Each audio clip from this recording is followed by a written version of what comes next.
গল্পের নাম বুদ্ধিমান খরগোশ। একদিন এক খরগোশ বনে ঘুরছিল। হঠাৎ সে দেখতে পেল এক সিংহ ঘুমিয়ে আছে। খরগোশটি খুব ভয় পেল, কিন্তু সে জানত ভয় পেলেই হবে না, বুদ্ধি খাটাতে হবে। সিংহটির পাশ দিয়ে খুব সাবধানে হেঁটে চলে গেল খরগোশটি, কিন্তু হঠাৎ পা পিছলে একটা শব্দ হয়ে গেল। সিংহ জেগে উঠে রাগে গর্জন করল, কে সেখানে? খরগোশটা বলল, আমি খরগোশ, আমি এসেছিলাম তোমাকে বলার জন্য। অন্য এক সিংহ বলছে সে এখন এই জঙ্গলের রাজা হবে। সিংহ খুব রেগে গেল, কে সেই সাহসী সিংহ? আমাকে দেখাও। খরগোশ বুদ্ধি করে সিংহটিকে একটা কুয়োর কাছে নিয়ে গেল। কুয়োর পানিতে সিংহ নিজেকে দেখতে পেল এবং ভাবল, এটাই সেই আরেক সিংহ। রেগে গিয়ে সিংহ কুয়োয় ঝাঁপ দিল আর আর উঠতে পারল না। খরগোশ হাসতে হাসতে বলল, বুদ্ধি থাকলে সব সম্ভব। শিক্ষা, সাহস আর বুদ্ধি দিয়ে যে কোনো বিপদ জয় করা যায়। আরও গল্প চাই? বিশেষ কোনো বিষয় পছন্দ আছে?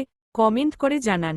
ভালো লাগলে চ্যানেলটিকে সাবস্ক্রাইব করে রাখুন, সঙ্গে লাইক করে দেন, আপনার লাইকে ইচ্ছেটা আরও বেড়ে যায়।